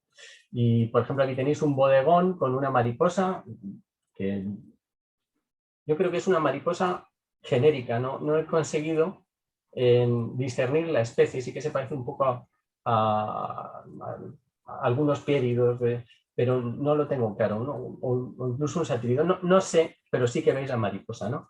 Me ha sorprendido porque se puso de moda poco tiempo después, finales del siglo XVI, principios del XVII, y duró incluso hasta principios del siglo XVIII, una cosa que se llamaban los bodegones de suelo de bosque, de la pintura flamenca. No sé si habéis oído hablar de ellos. A mí me alucinan. Me parecen una preciosidad. Y aquí tenéis lo que es una representación del suelo de bosque, ¿no? Aquí se ve claramente, bueno, ahí tenéis un ratoncito comiéndose una gramínea y mariposas que son reconocibles. Arriba una Vanessa atalanta. Yo creo que esta que hay aquí es una Nymphalis polychloros, una ortiguera, probablemente algún tipo de piérido, ya hecho casi a un estilo hiperrealista, ¿no? Aquí tenéis otro ejemplo y hubo un pintor que yo creo que destacó sobre los demás y que prácticamente se dedicó solo a hacer este tipo de bodegones o naturalezas muertas de suelo de bosque, esta que veis aquí, ¿no? Con una blanquita de la col, la oruga en la planta, una hembra de lagarto verde y negro, un boletus que el lagarto se lo está comiendo, un caracol aquí, bueno, una pasada. Bueno, pues este pintor, por si queréis buscar cuadros de él, imágenes de él, tiene un nombre, se llama Otto Marcius van Schreck. Otto Marcius van Schreck. Bueno, pronunciado en flamenco antiguo. Tengo aquí un retrato, por si le queréis buscar, de estos tres es el que está abajo. Me recuerda a cualquiera de la época, la verdad es que podría ser cualquier retrato de... Es el conde duque de Olivares, pero bueno, en este caso me aseguran que es él. Y os pongo un par de ejemplos más, porque es que realmente me parecen alucinantes. Podéis ver perfectamente representadas varias especies de mariposas, tanto nocturnas, aquí tenéis geométricos, como diurnas, aquí tenéis una Vanessa, y en este caso un par de reptiles muy bien dibujados, ¿no? Más la planta con un realismo increíble. Y acabo con un detalle de uno de los cuadros de Otto Marcius van Schreck. En este caso veis claramente una inacisio, la mariposa pavo real en ese detalle, en el suelo del bosque. Se ve una seta, probablemente un coprinus, se ve ahí un cardo, no sé si es un cardillo, pero bueno, veis el detalle increíble, ¿no? Bueno, después de esto vamos a pegar un salto porque se acaba esto, se acaba la moda de pintar las mariposas hasta que llegan los impresionistas, ¿no? Y aquí tenéis un cuadro, ¿veis qué diferencia? Pero seguramente si yo no os dijera de quién es, que probablemente lo conozcáis, adivinaríais que es de Van Gogh, ¿no? Este cuadro se llama Mariposas y Amapolas. Y podéis diferenciar claramente un par de piéridos ahí, ¿no? Probablemente la blanca de la col, la piedra básica, y un par de amapolas muy bien pintadas y en todas sus fases, ¿no? Cuadro de Van Gogh. Y bueno, este cuadro de aquí se llama La Casa de Mariposas, o en algunos sitios he visto como La Caza Mariposas, ¿no? Y por fin, la verdad es que me paso buscando cosas de estas un montón para las charlas y es la primera vez que encuentro una obra de una mujer. Es un cuadro de una mujer en el Museo d'Orsay. Estoy seguro que hay muchas más obras y es casi imposible localizar algo hecho por una mujer en internet, ¿no? Es de Berthe Morisset, es del año 1874 y fue una pintora o de las pocas que tienen obras expuestas en museos importantes. Un cuadro impresionista de la época típica. Avanzamos un poquito más y llegamos a las colecciones del Museo del Prado. Yo siempre busco, podéis tener un buscador, podéis introducir la palabra mariposa en un buscador que hay en cuadros del Museo del Prado y os van a salir cuadros, ¿no? Me han salido varios, pero la mayoría eran bodegones. Y me ha salido este que me ha parecido curioso, que es de José Jiménez Aranda, del año 1893, finales del siglo XIX, que se llama Los pequeños naturalistas. La verdad es que el cuadro me encanta, es muy bonito, pero no encuentro la mariposa por ningún lado. Así que ahí lo dejo para que vosotros busquéis la mariposa en Los pequeños naturalistas de José Jiménez Aranda. Y donde sí hay una mariposa, y este es el cuadro que quiero poner, pero no he encontrado una representación que le haga justicia. Este cuadro se llama Nuestras costas inglesas, ¿no? Y es de William Holman Hunt, ¿no? William Holman Hunt, junto a Dante Gabriel Rossetti y John Everett Millet, fundaron un movimiento de artistas que a mí me apasiona. O sea, el movimiento no duró más de 5 años o 10, aunque se extendió en otros artistas, ¿no? Que se llaman los prerrafaelitas. Probablemente hayáis oído hablar de ellos, ¿no? Había tanto artistas hombres como artistas mujeres, pero vuelve a pasar lo mismo, que solo encontramos al final cuadros de los prerrafaelitas que eran masculinos.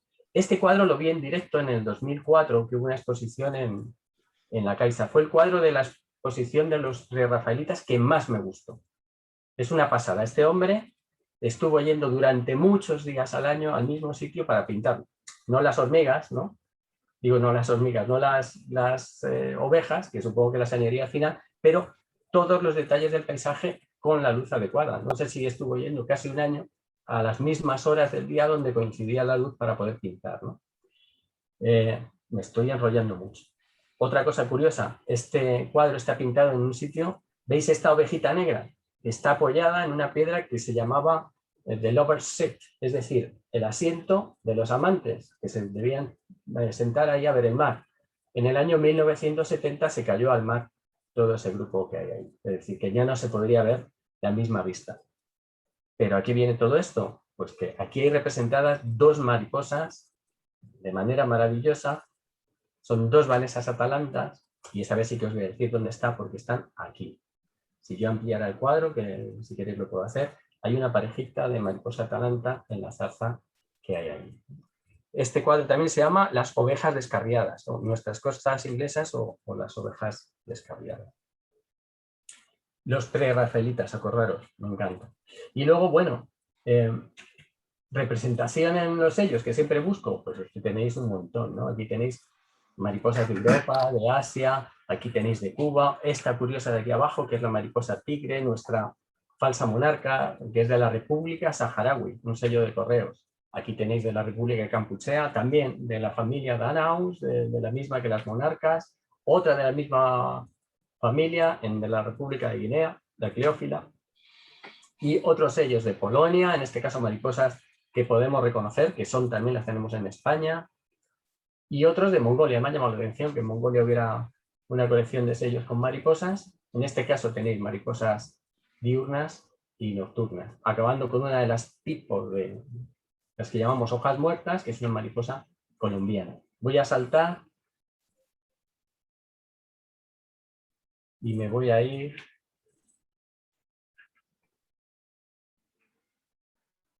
a pelis con mariposa. ¿De acuerdo? Os voy a dar unas pequeñas pinceladas, nada, os comento muy poquito de la peli, porque hay muchas, pelis con títulos de mariposa, y la mayoría muy malas. Algunas las he visto y son realmente malas. Pero bueno, he traído las que me parecía que podía construir un bloque con ellas y contar algo, ¿no? Dramones. Esta seguro que la habéis visto. Una película súper dura, súper dramática, las de mariposa. A ver, ¿de qué año es? Es del año 1991, una película de Juanma Bajo Ulloa. No os voy a contar la historia, seguramente la habéis visto, pero es muy dura, es un dramón, pero es una película muy interesante, con Silvia Moon de joven, muy guapa, Tito Valverde, muy delgado, muy joven, muy guapo, bueno, han pasado muchos años. Siguiente película, si el otro era un dramón, esta es, bueno, no lo sé, a lo mejor la habéis visto. Película muy premiada, película muy interesante de ver, La escafandra y la mariposa.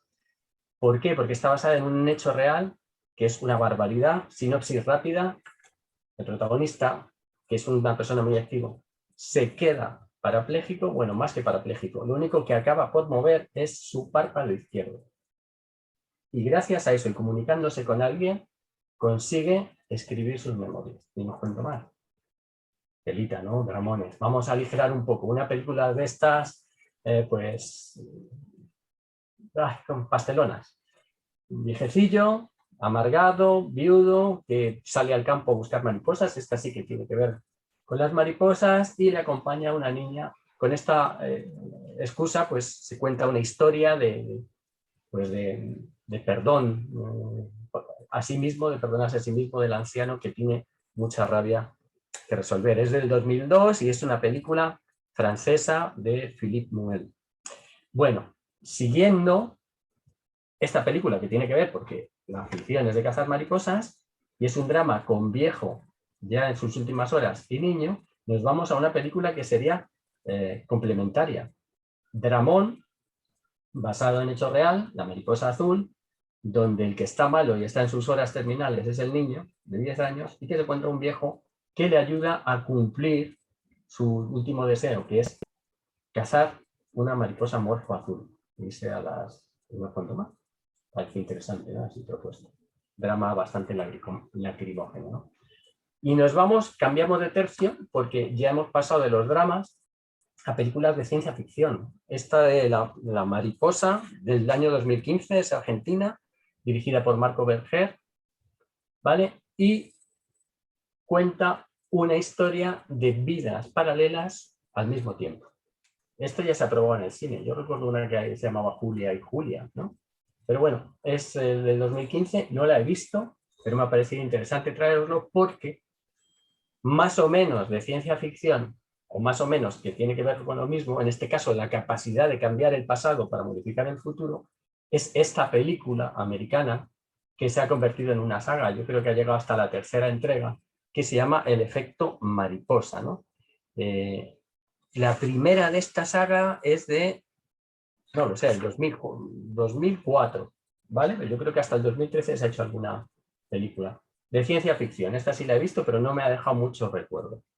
No confundir El efecto mariposa americana con El efecto mariposa de Fernando Colomo, del año 1995, pues esta comedia costumbrista típica de a veces que tenemos en España, una película que no trasciende mucho, pero que se deja ver si la habéis visto, sobre todo Coquemaya de actor, ¿no? Yo creo que es una curiosidad.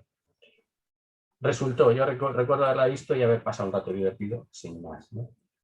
De la selección de películas, acabo con esta, quizás cuando hablamos de mariposa, para nosotros, ¿no? La lengua de las mariposas es una de las películas pues más conocidas que más hemos visto en España. Recordaremos siempre la actuación de Fernando Fernán Gómez, ¿no? Como ese maestro de la República.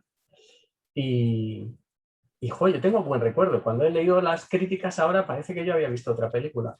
Así que no os cuento nada. Si queréis verla siempre es posible revisarla. Yo creo que tiene un mensaje estupendo y yo creo que a algunos os gustará porque refleja un ambiente rural gallego también de una manera muy interesante. Y ya de películas, me parece. Bueno, esto no es una película, pero podría hacerse una película con esto. Mirad, en 1767, Linneo pone su libro o publica El sistema natural, donde clasifica todas las especies que hasta ese momento se conocían. Y aparece esta mariposa que él denominó como Papilius eclipsis, ¿no? Esta es una página del libro con sus anotaciones manuscritas. ¿Cómo empezó esta historia? Esta historia empezó bastante antes, 1702. Un señor, que voy a buscar el nombre, a ver si lo encuentro, un tal William Charlton, 1702, va al que era entonces el director de las colecciones de entomología del Museo Británico, un tal James Pettiver, y le entrega esta mariposa, diciendo, he encontrado este ejemplar y es una especie nueva, creo, porque yo nunca he visto ninguna otra, y se va. Al cabo de 2 días, cuando Pettiver quiere preguntarle más cosas a este hombre, pues se ha muerto. Menudo legado le deja a Pettiver, pero Pettiver está flipando, dice, joder, una mariposa nueva y tal, y empezó a describirla y empezó a hacer excursiones por la zona en que supuestamente la había recolectado Charlton para encontrar esta mariposa, y lo estuvo haciendo durante muchos años. Ahí se quedó la cosa, ya os digo, 65 años después todavía nadie ha encontrado otra mariposa parecida y Linneo la mete como un espécimen. Unos años después, casi un siglo desde que Charlton supuestamente describe la mariposa, un entomólogo danés la ve y dice, pero bueno, sí, que esto está pintado. Este es uno de los más famosos fraudes en las colecciones de mariposas. Papilio eclipsis no existe. Lo que veis ahí es una papilio, es una Conepteris rami, ¿no? La limonera, nuestra mariposa conocida, a que muy habilidosamente el tal Shanton le había pintado esos ocelos.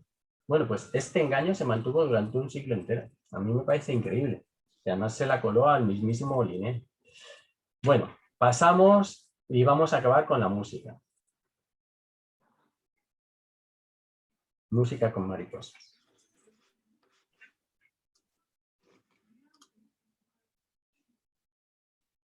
Poca musiquilla. ¿Vale?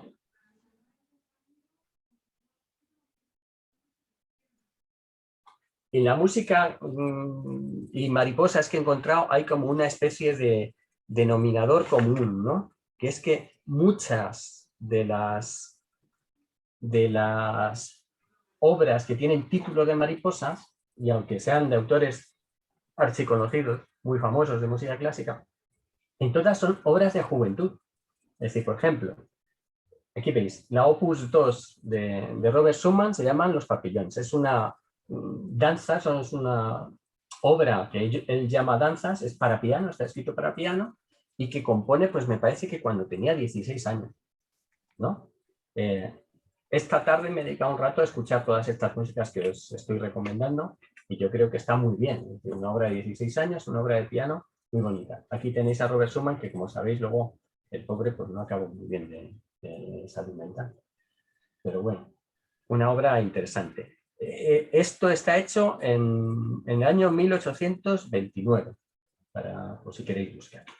Siguiente, bueno, este señor que está ahí enfadado siempre, que estaba como mosqueado, es en su país le conocían como el español, pero nosotros le conocemos como Beethoven, ¿no?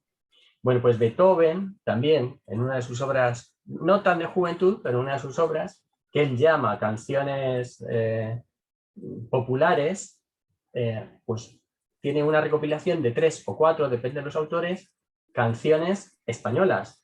Y no sé si buscáis las grabaciones de estas canciones españolas de Beethoven, es muy curioso porque la mayoría de las veces no las canta un español y parece difícil reconocer que se está cantando en español, aunque la letra es en español. Bueno, pues una de estas canciones españolas es Como la mariposa soy.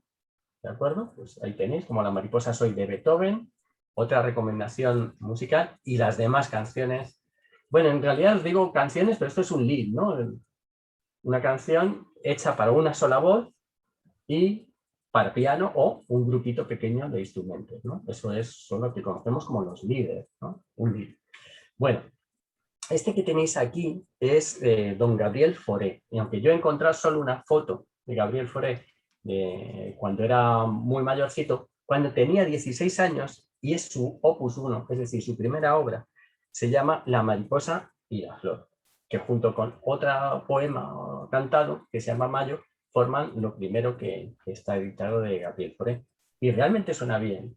Si le encontráis, La mariposa y la flor, bueno, la música de Fauré, ya sabéis, año 1868, tenía 16 años cuando compuso esto, y muy interesante. No solo Fauré, sino que más o menos coetáneos, un poquito posterior, en 1880, este que es Ernest Chausson, no sé cómo se pronuncia, que el francés no se me da bien casi nada, pero en francés desde luego que no. Bueno, pues Ernest Chausson, en 1880, una de sus primeras obras se llama Les Papillons, las mariposas, ¿no? Basado en un poema de Gautier, pero un año después, don Claude Debussy, archiconocido, un músico excelente, pues le da por hacer con el mismo poema de Gautier otra música que se llama Las mariposas. Si queréis buscar. Y luego, pues bueno, nos vamos al terreno español, solo un poquito más tarde, Tárrega, famoso por, yo qué sé, Memorias de la Alhambra, ¿no? Es el compositor más tocado, yo creo, en guitarra española. Bueno, o de los más. De hecho, yo recuerdo un disco que teníamos en casa de Narciso Yepes, que fue así como muy popular en los años 70, 80.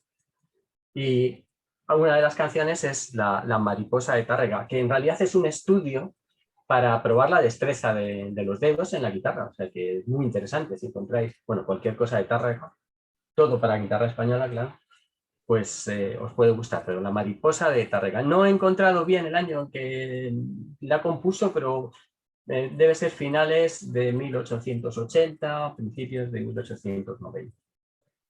Y bueno, ¿cuál es la mariposa más famosa de la música? Pues Madame Butterfly, ¿no? Vaya historia. Madre mía. No tiene nada que ver con las mariposas, pero bueno, veis qué portada más grande. Terrible, no os comento nada, seguro que la conocéis de sobra, pero qué tristeza, qué pena, qué desastre, qué mal. Bueno, ¿quién la compuso? Pues este señor tan guapo, tan apuesto, que era Giacomo Puccini. Realmente tenía muy buena planta este señor. En la mayoría de las fotos le veréis que está, porque ya es compositor de eso, de los que ya tenemos fotos. Veis que está fumando, se murió de cáncer de garganta el pobre, pero la verdad es que tenía muy buena pinta. Y la recomendación musical última, lamento acabar así, después de este nivel tan grande que nos ha llevado desde Schumann a Puccini, pues es esta. Esto es una de las cosas que más me dolió en mi infancia y más daño me hizo. Esto es Dani y Donna, es Dani y Daniel, algunos recordaréis por El amor de una mujer. Donna es Donna Hightower, que estuvo en la tele de los 70, la tele española, muchísimo, una cantante estupenda de soul, y la canción se llama El vals de las mariposas. Y cuando lo oigáis una vez, y si ya lo habéis oído otras veces, se os queda y es un retintín que es que no sale de la cabeza. Así que una recomendación musical endiablada. Si os suena es que tenéis ya unos añitos. Y nada más. Con esto lo dejo. Ya salí.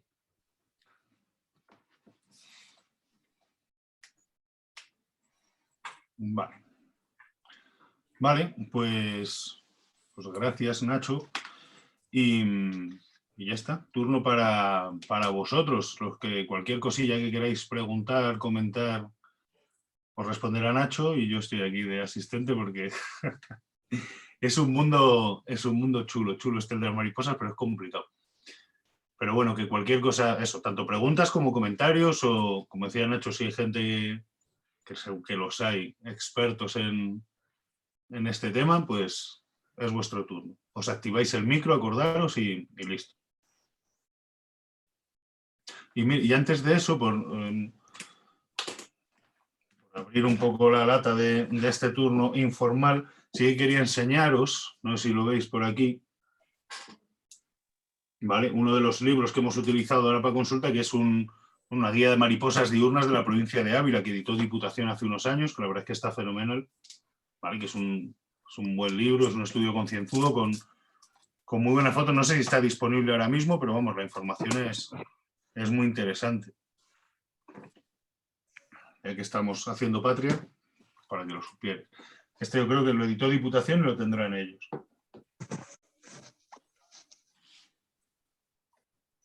¿Y cómo podemos conseguirlo? No tengo ni idea. Lo tengo de hace años, pero no sé deciros. Yo creo, no sé si quedarán en Diputación todavía algunos, pero vamos, está fenomenal. El que sí que hemos usado también, este chiquitín, una guía de mariposas diurnas de Castilla y León. Este sí que es comercial, es de la editorial Náyade. Y este por internet seguro que lo encontráis, bastante completito también. Pues mira, yo también te recomiendo este que está en 2 tomos, ¿vale? Que son la colección de guías de mariposa de Castilla y León, pero publicada en 2 tomos por la Junta de Castilla y León. Este sí que sé dónde lo podéis encontrar. En las casas del Parque de Castilla y León, si estáis cerca de alguna, ¿no? Se venden. Yo por lo menos lo compré aquí en el Valleruelas. Súper interesante. Bueno, es una pasada, la verdad, de libro. Pesa muchísimo.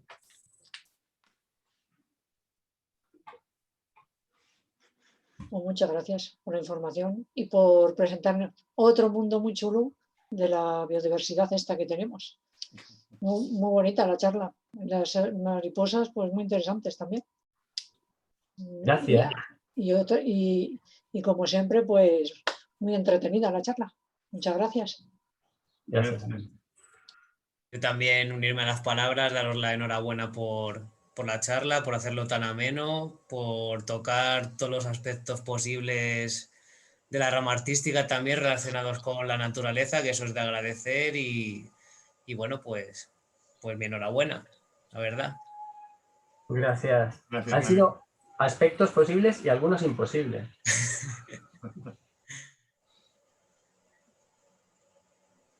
Pero sí. Buenas noches. Buenas. Hola. Muchas gracias porque ha sido precioso y es muy complicado, es un mundo súper complicado. Yo quería haceros una pregunta. Se dice que las mariposas tienen mucha relación con el tema de la biodiversidad y o sea, y la contaminación, que están desapareciendo en algunos sitios. ¿Cuánto duran las mariposas? ¿Qué ciclo vital tienen aproximadamente? Pipe, tú o yo. Como quieras. Es que creo que una respuesta genérica es Claro, complicada. es imposible. Depende, ¿no? Aquí sí que hay especies que se sabe pues, que es la fase adulto, ¿no? Lo que llamamos el imago, el que vuela, pues vive X semanas, ¿no? Pero bueno, la fase larvaria pues puede vivir más tiempo, la pupa más. Es diferente aquí en los climas templados que en los climas tropicales, que hay sucesiones de generaciones una tras de otra, ¿no? Lo que sí que es cierto es que en nuestras mariposas, en las que tenemos en España, los adultos no llegan a vivir un año. Es decir, sí que algunos pasan el invierno como adultos y son esas mariposas que veis cuando hace un día de sol en diciembre que sales al campo y empiezas y ves volar una limonera o ves volar una inachisío, porque esas están pasando el invierno como adultas, pero no, cuando llegue la primavera siguiente ya se mueren, ¿no? Después de reproducirse y si llegan, ¿no? Entonces, bueno, ciclo vital corto, siempre lo hemos tenido, ¿no? Como ejemplo de vida efímera, ¿no? La vida de las mariposas. Y en cuanto a lo que decías de lo que les puede afectar la contaminación y demás, sí, la verdad es que son animales súper sensibles, pues como casi todos los pequeños animales que muchas veces pasan desapercibidos y son la base de todo el sistema, pero las condiciones que le estamos proporcionando son terribles.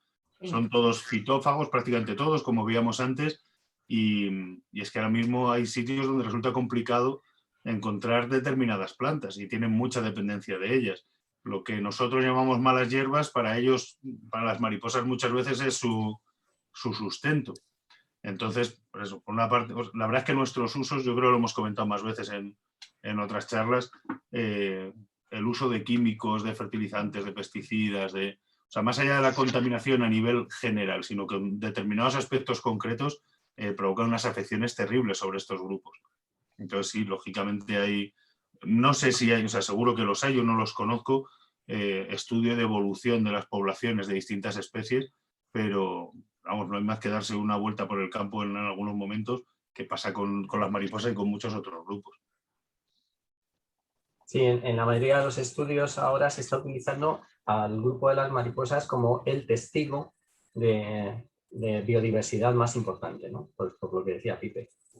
Porque tienen plantas nutricias, tienen ecosistemas específicos donde alimentarse y luego pues son la base de alimentación de muchos insectívoros, es decir, Claro. no como adultos, pero sí como orugas, ¿no? Yo estoy pensando en carboneros herrerillos que tienen que sacar adelante a su prole a base de comer oruguillas, ¿no? De mariposas, sobre todo geométricas y tal, pero tienen que comer o tienen que dar a sus pollos 5.000, 10.000 orugas, ¿no? Cuando ya no tenemos estas orugas en los árboles, los pobres insectívoros no pueden sacar adelante a su prole, entonces pues tenemos un problema, la verdad. Claro. Muchas gracias. Es verdad que se empeñan en quitar malas hierbas de todos los lados y de que, por ejemplo, yo vivo en Rivas, ahora con la construcción es una barbaridad lo que están haciendo, pero se limpian parcelas que están, pues que las dejen en paz en las parcelas con las hierbas, que a mí no me molestan, todas las cortan y yo creo que a estos animales les perjudica mucho. Sí, Totalmente de acuerdo. Ya el concepto, ¿no? Cuando llamamos algo mala hierba, Ya. ya le estamos indicando, ¿no? Y que nos la vamos a cargar. Hola. Hola. Mira, nosotros hemos sembrado este verano en un huerto que tenemos la planta de la ruda. Ah, sí. Es como una aromática que tiene un sabor muy, bueno, a mí no me gusta personalmente, es como un sabor a castaña, un sabor raro. El caso es que ha criado la Papilio-Macaón y entonces está llena la ruda de las oruguitas y lo curioso es que la mariposa ha estado hasta hace una semana o 10 días sobrevolando unos tajetes que tenemos al lado y la pregunta que quería haceros es que todavía hay orugas en la ruda. Entonces, me imagino que ya no prosperarán y no, es imposible que en esta época continúen o se debe a este otoño tan suavecito que estamos teniendo. Sí, yo un poco lo que os comentábamos antes, cuando hablamos de los periodo de vuelo en este caso, de las distintas fases del ciclo biológico, no son estrictas. Sí que es verdad que este año el verano no ha sido excesivamente duro y el otoño está siendo muy bondadoso, sobre todo aquí en Ávila. Entonces es posible que, vamos, es perfectamente factible. Y tampoco sé hasta qué punto tienen por qué. O sea, al final, esta especie y muchas otras pueden pasar el invierno en forma de crisálida. Entonces, pues ahora mismo todavía no hay condiciones malas. El problema que pueden tener, pues que igual de aquí a 3 días te ha pegado un cambio brutal, te llegan unas temperaturas muy, muy frías por la noche y puede que si no han acabado de desarrollar esa última fase, pues no lo superen.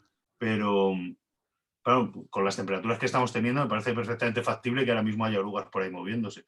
Sobre todo si están en un sitio tranquilo y tienen una de sus principales plantas nutricias y en el caso vuestro, que además las tratáis bien, sabes que no tienen, pues lógicamente van a prosperar de maravilla.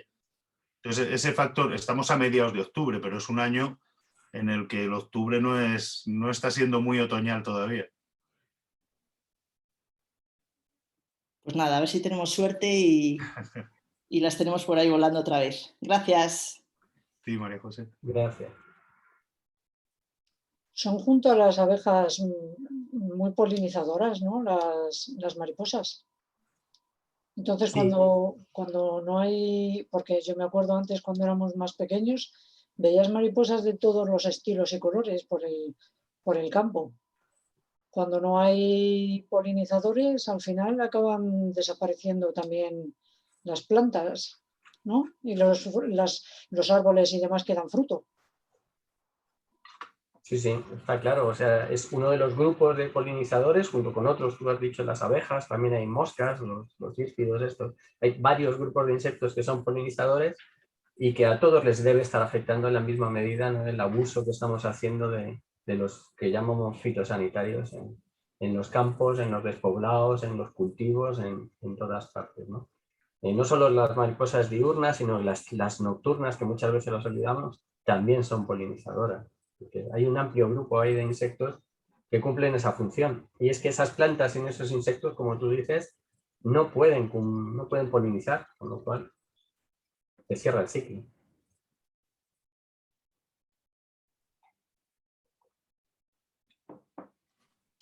Nos estamos convirtiendo en depredadores de nuestro propio mundo. Así es. Hola, ¿qué tal? Hola. A mí una cosa que me llama un montón la atención es que algunas mariposas tienen larvas entomófagas. Yo eso no lo sabía, pensé que todas eran pitófagas. Aquí en nuestras latitudes también tenemos mariposas con larvas entomófagas. Yo no sé si has visto, yo te recomendaría que vieras una peli documental, ¿no? de Gutiérrez Zaza, que se llama Cantábrico. Sí. No sé si la has visto. Sí. Pues ahí yo creo que se habla de la hormiguera, ¿no? Que es una mariposa de la familia de los licénidos, que al final las hormigas les gusta tanto, ¿no? La oruga esta, que se la llevan a su hormiguero y allí dentro se alimenta de las pupas, de algunas de las larvas de las hormigas, ¿no? Esto es lo que hacen en realidad, que muchas son llevadas al hormiguero porque es que pues es eso, tener ahí la ración de droga a disposición, y esta se aprovecha de que no van a acabar con ella porque la reconocen como una fuente casi de felicidad, y al mismo tiempo se está comiendo a las larvas de las hormigas, ¿no? No se come a los insectos adultos, pero sí a las larvas. Y hay otras que lo hacen con los pulgones y otras con un tipo de insectos muy pequeños que llamamos insectos escama, no aquí. Estas ya son de latitudes tropicales. Pero estos son los 3 grupos de los que las larvas de los licénidos se pueden alimentar. Hormigas, áfidos, es decir, los pulgones, y los insectos escama. O sea, que podrían tener utilidad en el control o tienen utilidad entonces en el control de plagas alguna. No me lo había planteado así, pero es posible que estudiado de alguna manera. Hombre, no creo que se coman muchas larvas de hormigas, ¿no? Ni sea la incidencia muy grande, pero sí que de alguna manera sí que están, por lo menos, regulando población. Y otra cosa que también me ha llamado mucho la atención es que siempre las fotos de los huevos las habéis puesto son huevos aislados y eso llama un montón la atención porque normalmente lo que ves son grupetes de huevos de insectos. ¿Esto por qué es así? ¿Lo van poniendo al tiempo pero muy dispersos por las plantas o es que hacen puestas a lo largo del tiempo? Mira, pasan las dos cosas. O sea, depende de la especie. Pueden hacer varias puestas en distintos momentos, lo que hablamos de varias generaciones, pero normalmente tienen un momento de puesta. Y yo creo que lo que pasa, creo que hay más mariposas que hacen la puesta con los huevos de uno en uno, a cada uno en una hoja. Lo que pasa es que nos resulta mucho más conocido porque es mucho más llamativo cuando hacen puestas conjuntas, por esa morfología que tienen, que a veces pues rodean una planta o hacen esas formas tan chulas en espiral y demás, pero por lo menos en estas que hemos visto y en muchas cuando lo estudiamos y estábamos barajando sobre qué especie es, pues comentaros con un poco de detalle, la puesta la hacen uno a uno, la hacen los huevos específicamente en cada hoja o en cada tallo, en cada planta. Entonces sí que es más habitual, por lo que hemos visto, o por lo menos en las especies que hemos barajado, es más habitual ese tipo de puesta que las puestas conjuntas. Pero me imagino que serán puestas muy abundantes, ¿no? Aún así. Sí, es una estrategia bastante típica de aquí, de climas templados, donde una planta se puede echar a perder y entonces la oruga, si hubiera puesto la mariposa muchas orugas en esa planta que se va a echar a perder, típico aquí, pues no se pueden alimentar. Entonces lo que hacen es, prefieren utilizar un terreno más amplio y minimizar la posibilidad de que un evento sobre una planta o sobre una superficie pequeña pueda acabar con toda su descendencia. Esa es la estrategia, ¿no? Sí que es cierto que hay puestas, sobre todo de mariposas nocturnas, que optan por lo contrario, es decir, poner todo en una sola planta y que a veces encontramos, ¿no? Pero en las mariposas diurnas y sobre todo aquí, en lo que son de climas templados, la estrategia es esa, es diversificar el riesgo de que haya un evento malo con tu puesta. También piensa que si nacen muchas orugas en la misma planta, pues al final acabarían muriendo de hambre algunas, ¿no? Pero vamos, no quiere decir que, por ejemplo, las colias, los piéridos también pongan bastantes huevos en una sola planta y acaben pues por comerse. Y estas supermigradoras, que es alucinante, que entiendo que no es un individuo el que se desplaza tantísimos kilómetros, es todas las generaciones, ¿no? Que durante el tiempo de vuelo es así. Ah, vale. Sí, pero realmente con esta a la que hablamos son 2 generaciones nada más. En un mismo periodo de vuelo, en 2 generaciones en las que hacen los 12.000 kilómetros. O sea que aún así sigue siendo una pasada. Y son anuales. O sea, ¿y cuál es el objetivo de esa migración tan brutal? Pues como la de las aves, encontrar unas condiciones más óptimas para ir comiendo a lo largo del desplazamiento. Eso es. Lo que pasa que es, o sea, sí que hay una parte que es brutal y muy sorprendente, que es cruzarse el Sáhara. ¿Sabes? O sea que... Sí, claro, con las condiciones de... Porque está claro que van a llegar a una zona muy adecuada, pero se van a meter miles de kilómetros sobrevolando arena y arena y arena. Entonces, la verdad es que es sorprendente, o sea, es una pasada. Pues nada, muchísimas gracias. Muy chulo todo. Gracias. Tengo una curiosidad. ¿Cómo respiran? Pues como todos los insectos, tienen el cuerpo atravesado por tráqueas, entonces el aire, el oxígeno les penetra prácticamente a todos los órganos. No son como nosotros que tienen un órgano diferenciado para respirar, sino que, pues eso, son porosos, por decirlo de alguna manera. Están atravesados por las tráqueas que distribuyen el aire, el oxígeno a las zonas donde es necesario. Creo yo, ¿eh? A lo mejor aquí hay alguien que me dice, pero qué bruto, ¿cómo has dicho eso? Es lo que me estudié en el cole. Claro, para hacer la migración esa tan enorme y por ejemplo, con zonas tan... Por eso me llama la atención. ¿Cómo hacen para respirar, para cambiar el aire? Pues eso, el mismo desplazamiento les facilita que el aire esté fluyendo a través de ellos. Me parece que estoy hablando de una manera muy poco técnica. Tenías que haber respondido tú, Pipe.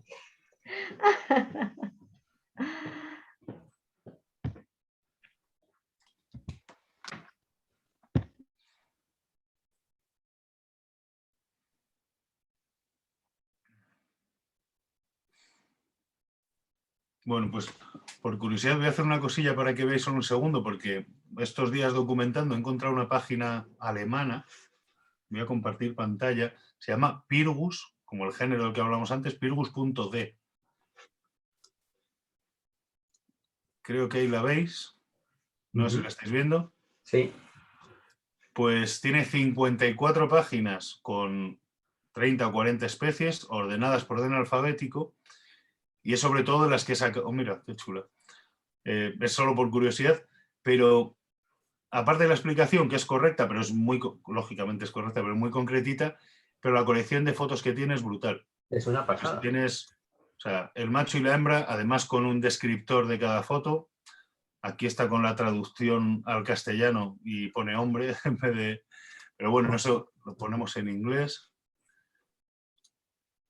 Y pues eso, un macho de esta, la oruga, es de prácticamente todas las fotos que he utilizado hoy están sacadas de aquí. Y es que es, de verdad que es una pasada. Te vas a la especie que te vayas. Y hay diurnas y nocturnas, ¿verdad? Sí, es súper amplio. Justo ahora estoy eligiendo algunas que no vienen fotos de la puesta, pero las que os enseñan, los huevitos que hemos visto antes, estaban casi todos sacados de aquí. Entonces, si tenéis curiosidad, aunque simplemente sea para profundizar en información o en literatura, pues bueno, pero a nivel de fotografía es una pasada de todas las especies o de casi todas las especies, ya después viéndolo por curiosidad. Pues eso, aparecían orugas, las orugas en distintas fases, cómo va evolucionando la larva. Muy recomendable, ¿eh? Pirgus.de. Esta es para apuntársela. Sí, incluso a la hora de que te encuentras una oruga que quieras identificar, pues si tienes más o menos una idea, yo creo que está muy bien. ¿Puedes repetirlo, por favor? Que no lo he oído bien. El nombre de la página, que no lo he cogido. Pirgus, con Y, pirgus.de. Y esto, por lo que he estado trasteando, es pues empezó un tipo y se le sumaron unos cuantos, pero no es nada oficial, pues un aficionado que va enredando. Con poca vida social.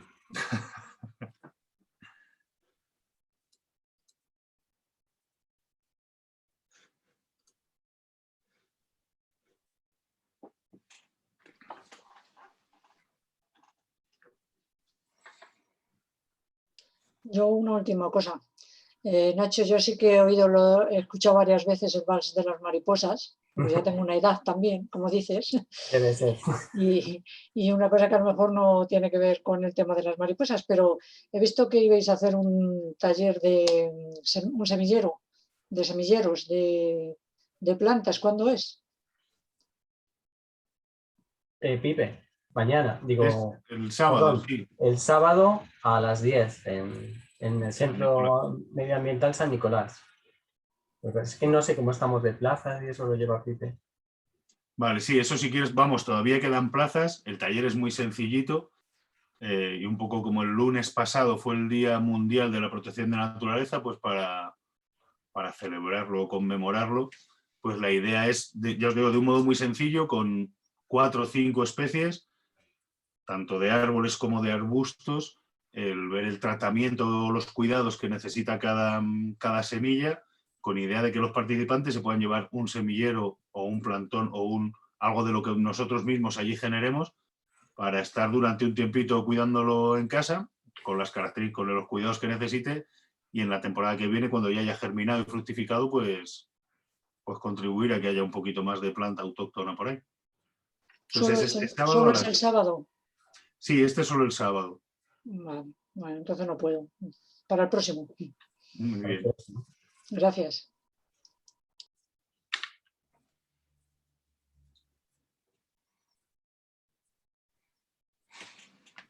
Bueno, pues no sé si tenéis algo más.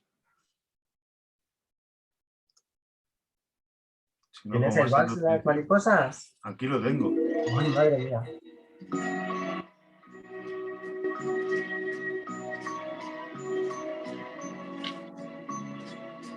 Creo que vamos bajando el listón con las recomendaciones, Nacho. Se está yendo gente y todo, no te digo. Paseando en tu jardín, mil mariposas. Uf. Comenzaron a decir. No me atrevo a seguir. Está muy bien, yo la recomiendo a todo el mundo. Dani Daniel, uno de los grandes compositores españoles. Yo le puse el día de mi boda para bailar el vals. O sea, que no os metáis con el vals este. ¡Ojo! Me parece un tema precioso para una boda. Claro que sí.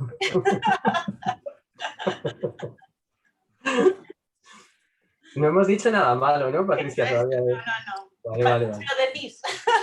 Vale. Ah, qué bueno. Qué bonito. Es un tema muy alegre, la verdad. Yo me he sentido joven porque no me sonaba para nada. El Pipe o sea, la canción es del año 71. Triunfó, o sea, cuando ya la pusieron y ya era horrible, eran mediados de los 70, en el 75. Yo creo que duró hasta el 78. En aquella época las canciones duraban mucho. No es como ahora, que una canción de los años 60 la oías en los 70 igualmente, ¿no? Bueno, cuando hablo de aquella época parece que estamos hablando del Pleistoceno. Qué pena.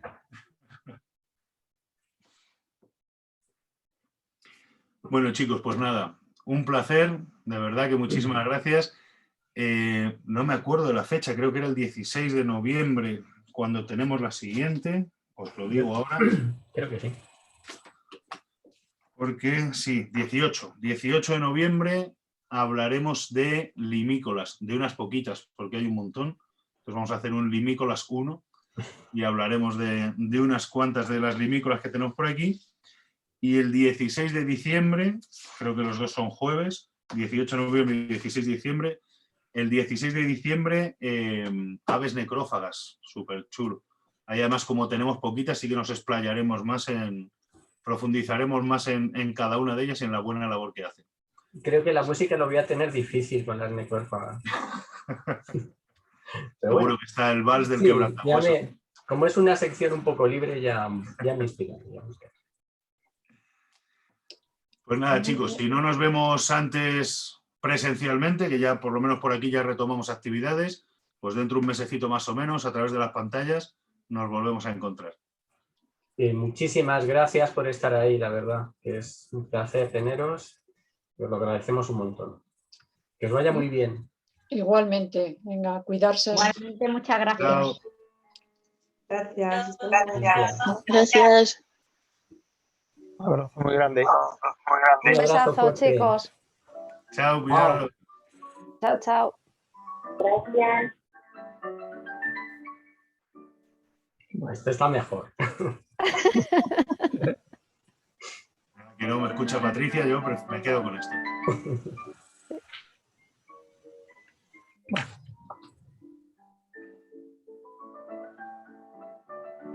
Qué bonita, Dios mío. Bueno, pues chicos, cerramos, cortamos ya la grabación. Esto estará disponible.